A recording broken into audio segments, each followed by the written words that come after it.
High, this is Arjun from Spectrum Audio. আর আজ আমরা নিয়ে এসেছি একটি নতুন গান, একটি ভিন্ন স্বাদের গান। গানটি লিখেছেন, সুর করেছেন এবং গেয়েছেন মিস্টার তাপস দে। আশা করছি গানটি আপনাদের সকলেরই খুব ভালো লাগবে এবং আপনারা অনেক অনেক ভালোবাসা দেবেন গানটিকে। তো এই আশা নিয়ে চলুন গানটি শুনে নেওয়া যাক।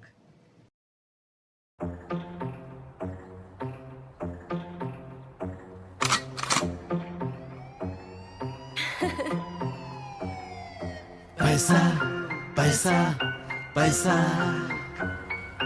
पैसा पैसा पैसा Check. पैसा पैसा করে তুই যেন মরিস না पैसा पैसा করে তুই যেন মরিস না সালা পয়সাই তো দরকার কেন বুঝিস না বুঝিস না কিচ্ছু বুঝিস না